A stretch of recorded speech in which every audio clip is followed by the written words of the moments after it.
these things, life, happiness, how have we measured that? You know, as we start measuring these things, that's when they grow. And then as we're talking about leaders, so this is kind of my next article that I make a reference. I'm trying to make a little bit of a sequence.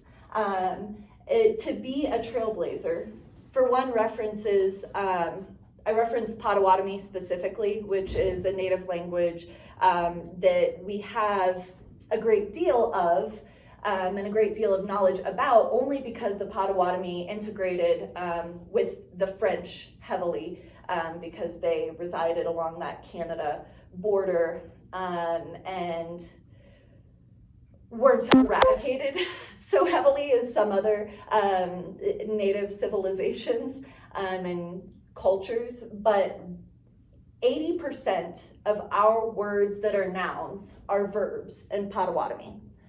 So the author that I reference, Robin Wall Kimmerer, talks about bay, to be a bay. How do you be a bay? And she asks an elder, how does this make any sense?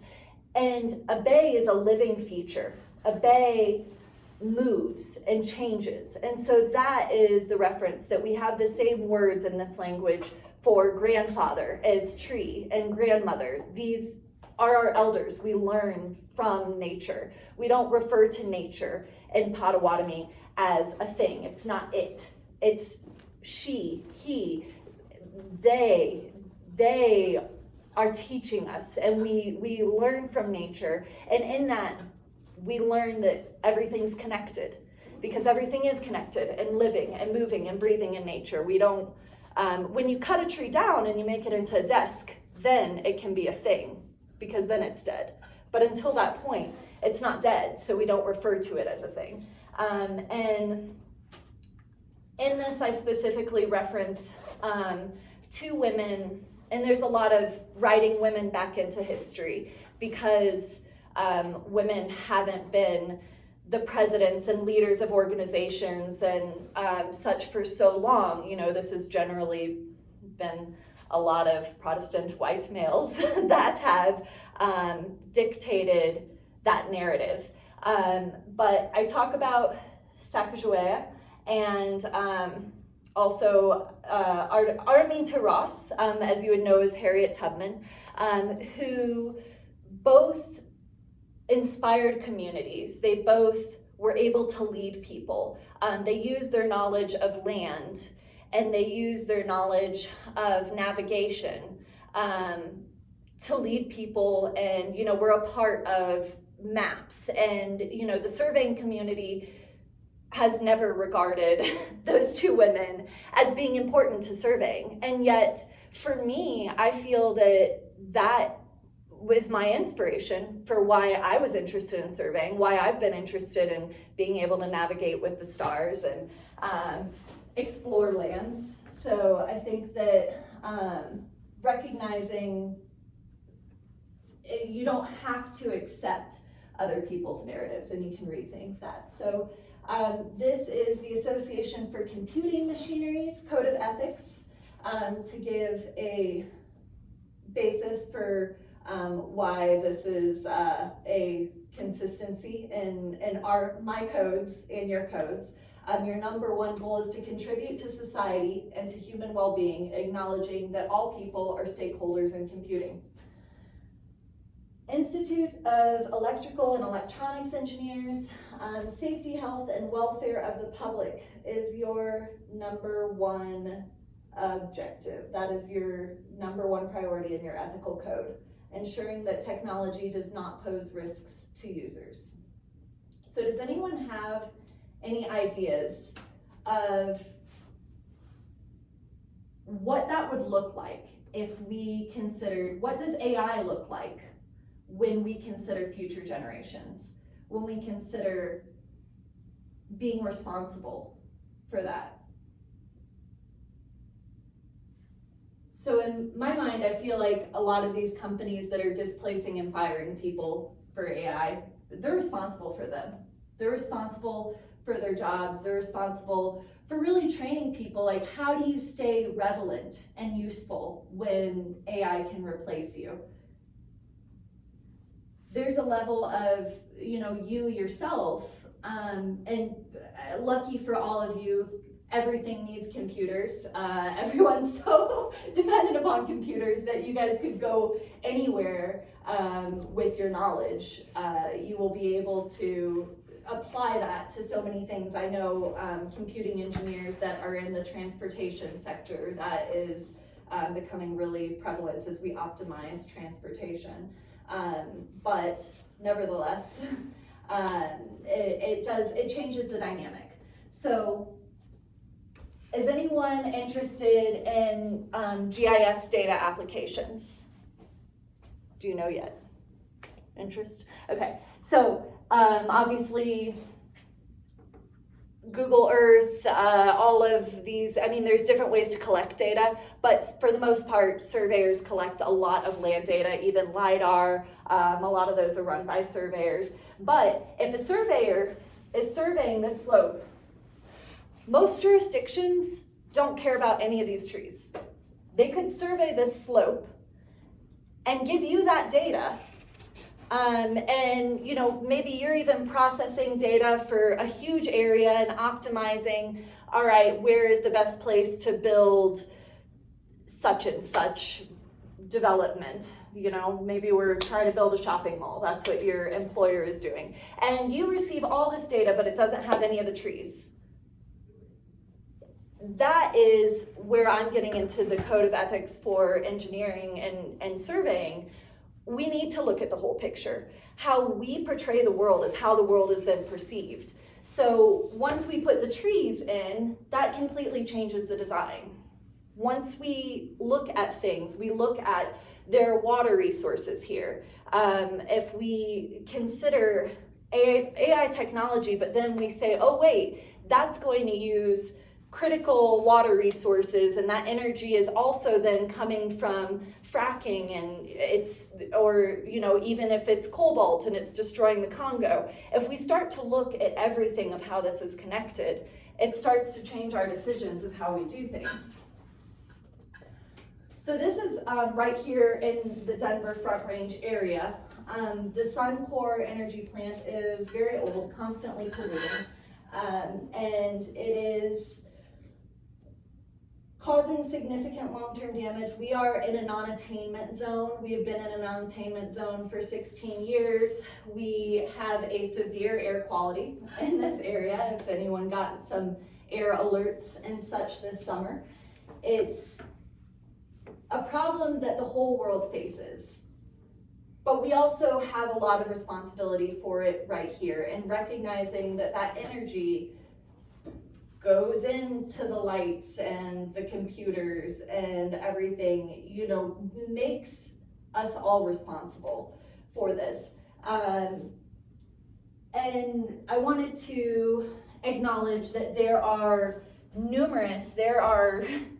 at least a dozen, if not more, community groups that are trying to remediate these issues.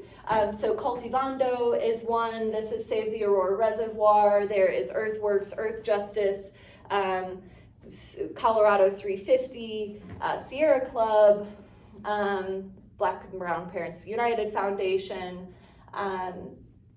We're working together, and I think what's beautiful about the environmental justice community in this area is so many people that I know are a part of all of these groups. And each group will focus on a specific, so Commerce City receives a lot of attention because of the Suncor plant and the communities that are constantly disenfranchised there.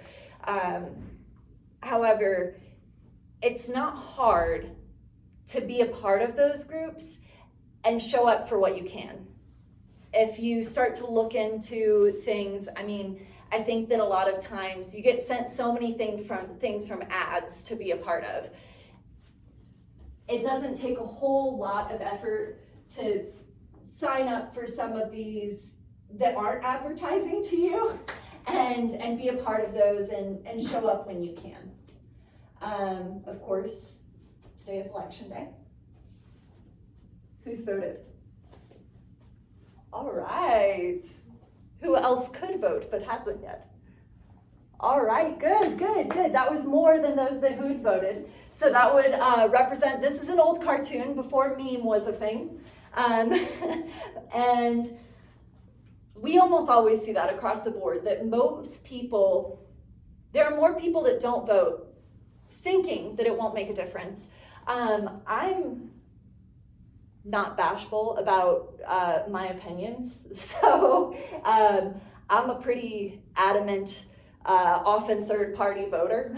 I very much associate with the Green Party, and while I could absolutely say, oh, one's better than the other, I also feel that third-party voting in particular has historically sent a very strong message to major parties. So Teddy Roosevelt, actually after he was president, ran as a third party, specifically for labor rights, humanitarian issues. He didn't win, but he drew a significant amount of the vote because people loved Teddy Roosevelt. He was a fantastic president. And he changed both parties by running third party. He made both parties have to care about labor rights, protecting people, workers' safety. And that was very prevalent. Jill Stein in this election is the only candidate that is firmly against war. And humanitarian issues are environmental issues. These are very connected things. As people are, there are a lot of fossil fuels that go into genocide. And I think that if you don't feel like you have a choice, you are making a choice. That is a choice. Like, to not participate means that you are making a choice and not utilizing your power and not counting. And representation matters. If you aren't participating in the system, you're not going to count in the system.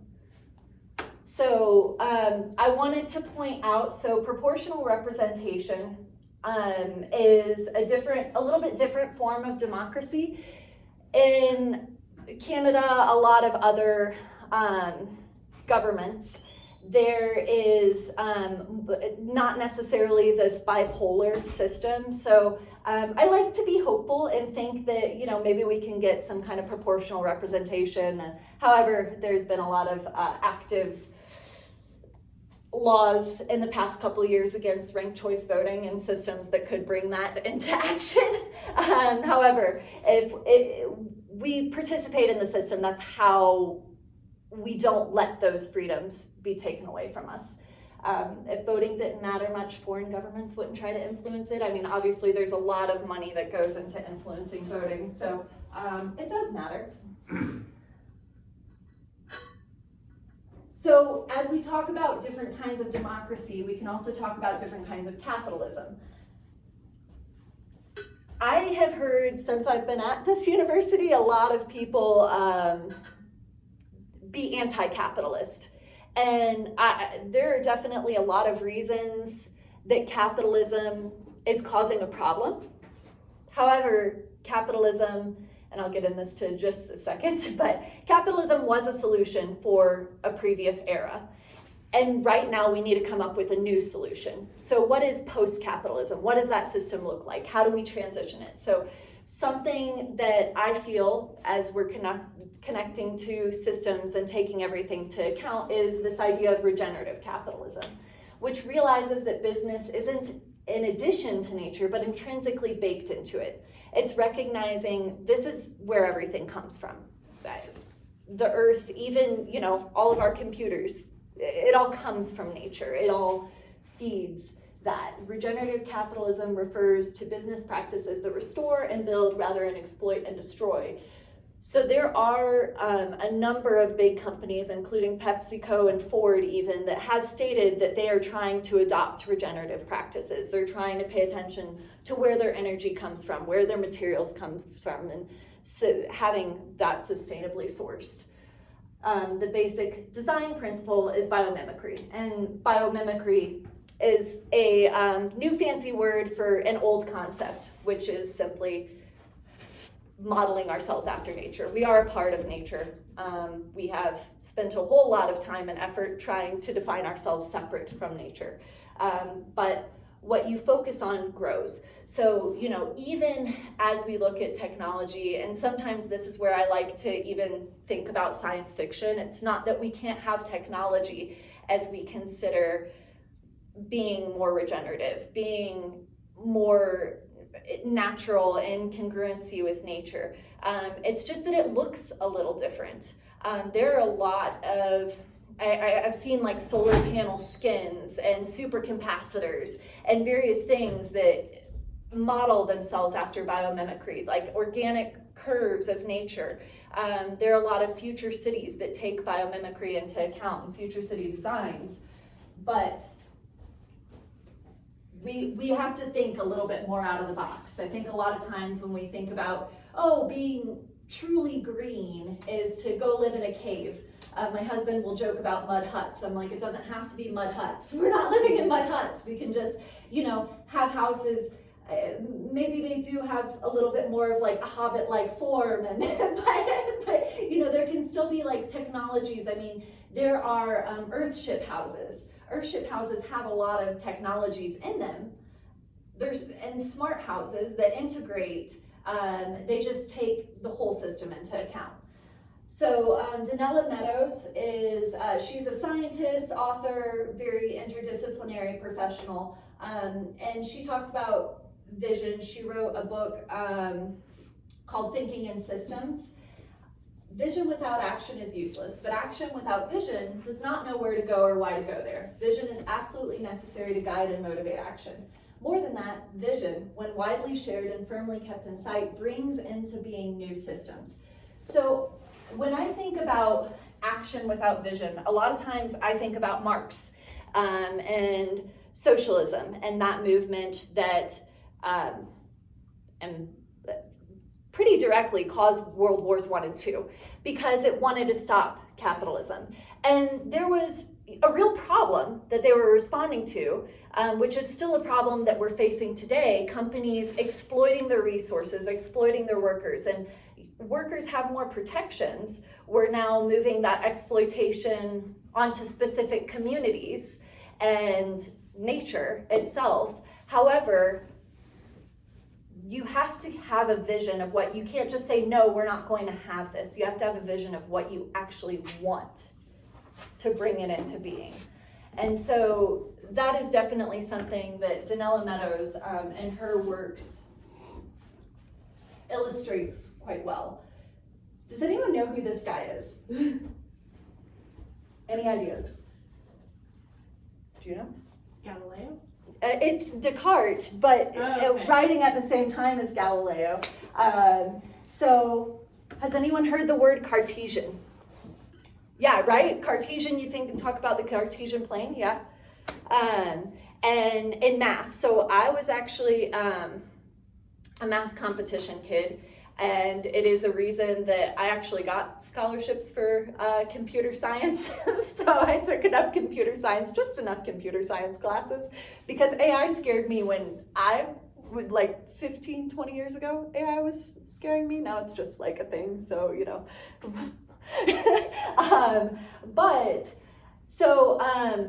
I had heard Cartesian in math and science so often, and I learned actually in AP Euro, that just means like ideas of Descartes, things Descartes thought of. So the XY plane in math, geometry, Descartes thought of that. Basically Western math. I don't know how anyone did like analytic geometry. They didn't do algebraic geometry. He invented it. And basically actually modeling equations. And but he's also a very important philosopher. He's given credit for really starting the Enlightenment, which is criticized by a whole bunch of philosophers thereafter, because when you take an idea too far and give it too much power, that essentially it caused this industrial revolution, that people now could see, we can do math, we can have objectives, and Descartes also has capitalism to thank for the fact that his works even existed. So he was French, went to the Netherlands, and the Netherlands is really kind of the cradle of capitalism, which released people from the structure of the church and the monarchies. So it finally gave people, and so that's really kind of why I bring it into this conversation, to give some historic background of, all right, we have capitalism and this structure that has been created, and it's our new monarchy, our new dogma. We can think beyond it. And, you know, thinking about bringing another enlightenment into being. What do you think of when you think of enlightenment? Is it a good word? Who thinks enlightenment is good? Yeah, enlightenment's generally thought of as a good thing. Anyone just dislike the word enlightenment? Who doesn't like enlightenment? All right, see, we all like enlightenment. Giving knowledge. And so a lot of philosophers, including, if anyone's heard of Nietzsche and there's a whole Frankfurt school that says enlightenment is bad because it creates a new kind of dogma. They're really criticizing like the capitalist structure and everything that's been built since then. However, enlightenment is a process. We continue to learn. We continue to be enlightened. We continue to find new ways of thinking and doing things. So Descartes' responsible for thinking through this scientific method. And so I thought I'd just go through some of his ideas so that we can think through that again from our perspective now as we are trying to think of new things. He has listed individual capacity to reason, rationalism and scientific optimism, analysis of experience, and then 4 is where he gets to his famous quote, "I think, therefore I am." And then we talk about the metaphysical dualism, this intrinsically connected, this kind of gets into that quantum physics principle in a way, and epistemology, which is the organization of knowledge. So he empowered a civilization to think for themselves. People before Descartes, and of course it happens slowly over time, as people start to realize that they can think for themselves. They don't have to believe every word in the Bible. So he actually was trained at a Jesuit school, and he also is really kind of the father of our ethics that we think of as far as Western ethics, because he questioned, we learn this structure from the Bible, and the church tells us this, but is this really what is ethical? Is this really what I need to do for myself? He was like, no, let's think for ourselves. Let's think of why, we think we have some kind of God-given right to exploit other people in areas. And so this was also as the world was going into, colonialism is happening at this time too. Basically, Europe is exploiting the Americas. And it's interesting seeing how all this plays into history. And the second part of his method, he is really telling you to get rid of, and so he actually received a lot of his inspiration from dreams and meditation and thinking back to the core of, all right, what is truth? What is, I can just abandon all these things that I don't totally know for a fact are true. And as you start to do that, it does create a lot of uncertainty. So he gives some guidelines of do not abandon beliefs if you don't have enough discipline or if you are a follower. Rules for truth. Believe only what is certain. Divide problems into digestible arguments. Order proofs from most simple to most complex. And consider the whole system, which I think is a very important part of going back to, bless you, ethical guidelines, thinking about the whole systems. And then the moral rules and so he gives his specific moral rules, because at this time Galileo was just excommunicated from the church for saying that the sun was at the center of the solar system. So he's trying to get his ideas out there without being excommunicated from the church himself. So that is why the first thing that he says is really, I think therefore I am, then gives him the proof that God exists. He says, if I exist, my soul exists, therefore God exists. And, the church could then finally have a connection to science and math, where Descartes could then do physics and math and science without being excommunicated. And so he had a lot of exploration of optics and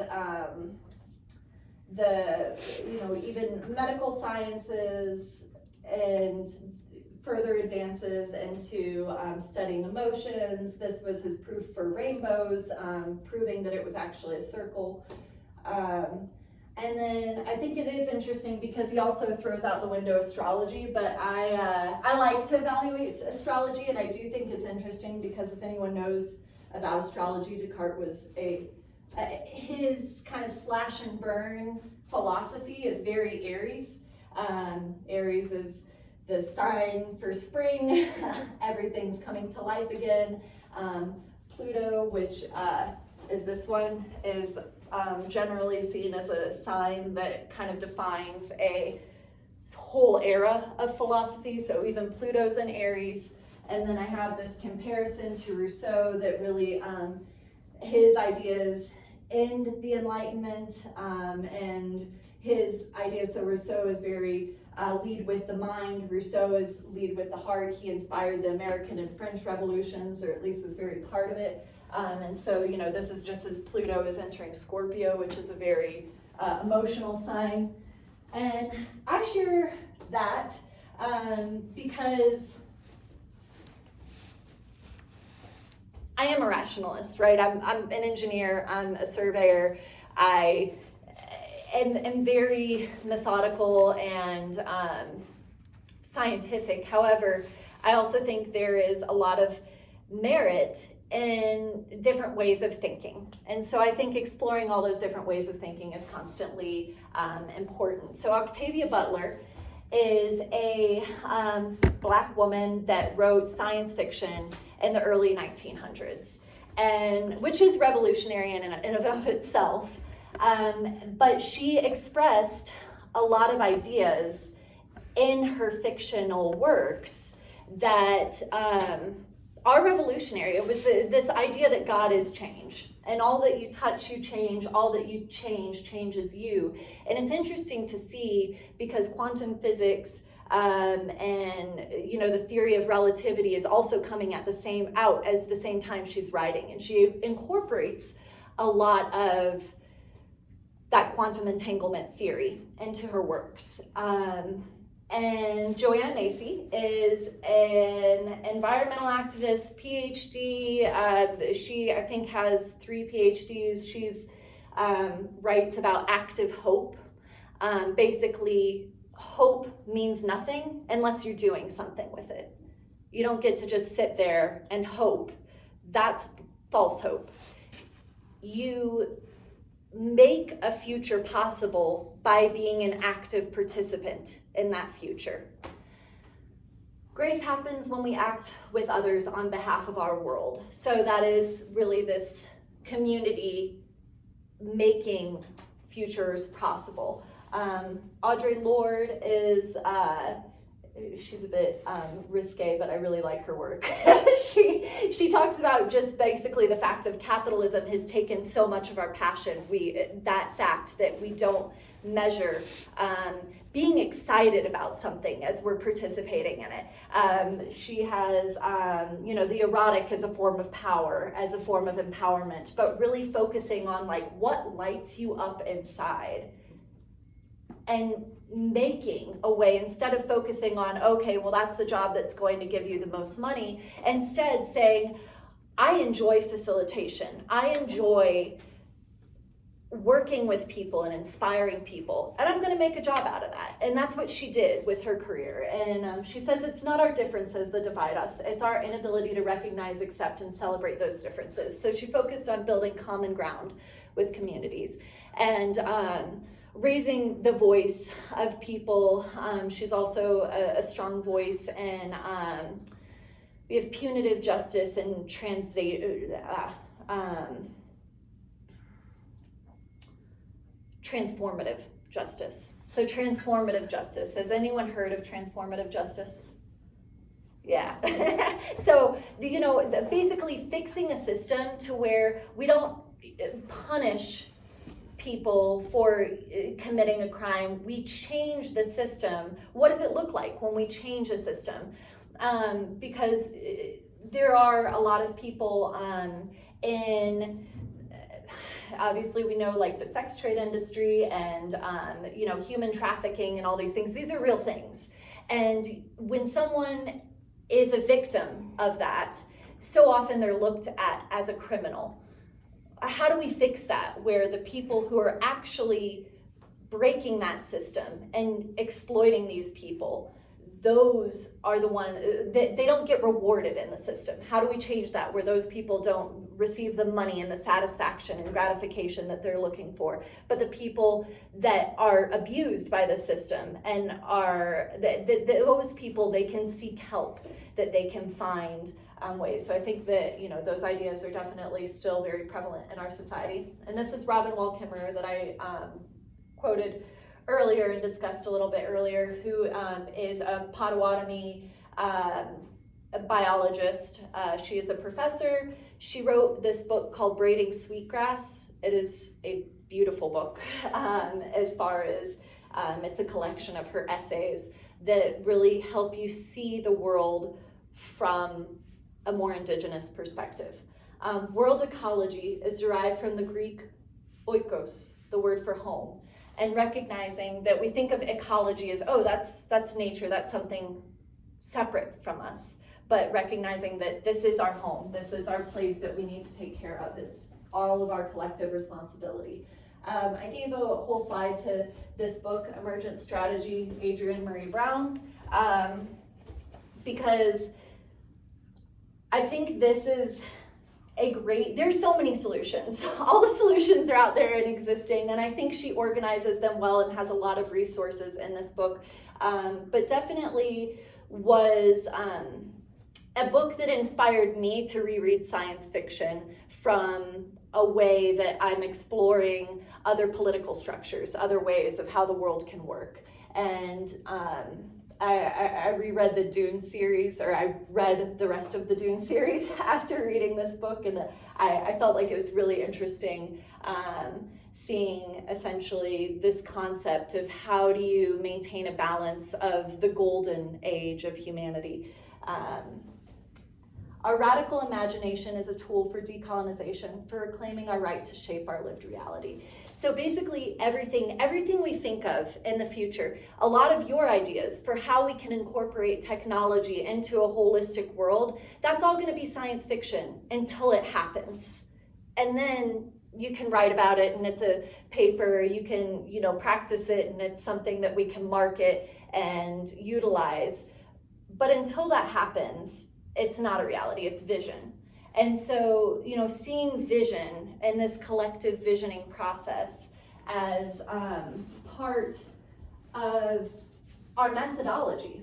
And so I also want to mention this New Society Publishers, who has, they have many, many books. I've actually even read more than these books of theirs.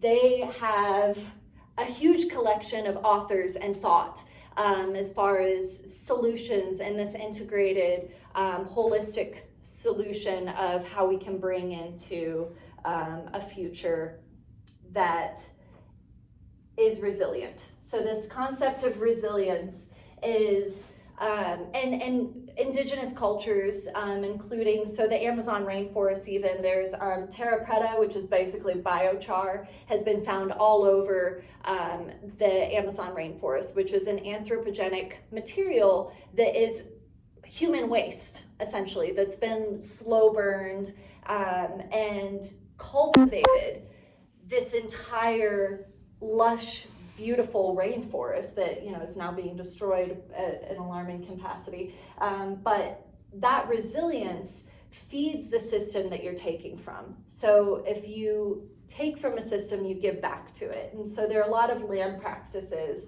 that are basically using compost and giving back to that soil, because we're having a lot of issues now with our agricultural practices of monocropping and using fertilizers and chemicals. And we all eat food, right? So there's a lot of personal responsibility that we all have for, is that coming from a system? And, you know, if you don't have, it's understandable if you don't have the luxury of, you know, paying more for where your food comes from, or maybe you can put some time into, you know, being part of a community garden, growing food yourself. There's a lot of different ways to participate in this system. Living the 1.5 degree lifestyle is basically a personal manifesto of why it matters for each of us to try to live in a single planet, because that's really the single planet living style.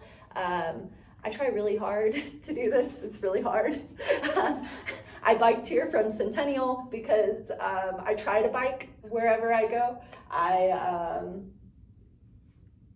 It's tough. It's tough. If you read this book, he actually gives like calculations for your carbon allotment, but you know, it pays a lot of attention to what kind of food you eat, what how you travel, if you buy clothes and things.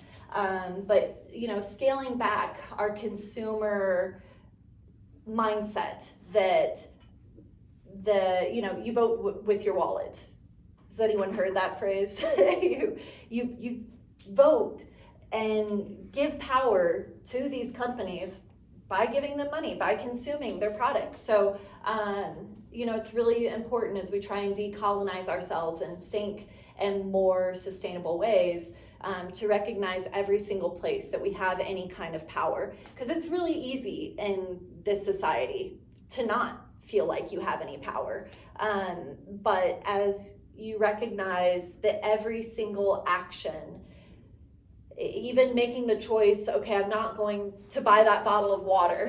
I'm gonna, you know, bring my water bottle, or, I mean, all of these actions are places where you do have a choice, where you do have a level of power. I Want a Better Catastrophe is a great book to read if you want to know just how bad things are.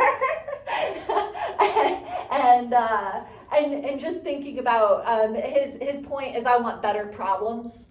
We're always going to have problems, but you know, if we solve this problem, we'll have better problems. I am pretty concerned with how the world is solving the carbon issue. Actually, do you look into deep sea mining and the exploiting the moon and stuff? A little bit of the space stuff, but okay. Yeah. It's concerning.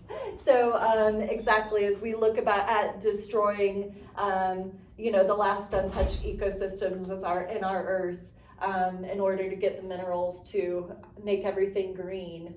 I do think that's pretty concerning, even in the UN plan for how we're going to solve our carbon issue and global warming issue. It's all right, now we're going to mine the ocean, get some energy from the materials on the moon. A Finer Future is a great, comprehensive, peer-reviewed, has a ton of materials in it book. If you want to read about solutions, definitely. You know, computer science is very important in all like the modeling, and you know, because you are essentially the surveyors of the whole computing world. I mean, there's so much in like how the rest of the world perceives data, how they interact with the internet and, you know, computers, that, you know, computer science is responsible for. And, you know, as we recognize how important that is as like a basis for our society right now, you know, changing how does this interact with people. So I think that there is a lot of, you know, how we perceive data, how even as certain things are targeted to people. That is something that, as we consider ethical models, hopefully we can shift. And the Stories in Our Bones talks about dreams, worldviews. Many cultures, aside from this dominant Western culture, view dreams as a very, very important part of our experience. I myself I started my PhD because of a very impactful dream that I had. And that dream, I basically saw a world in which I had just continued my own little personal path of trying to be sustainable. And it became a much more socialist society.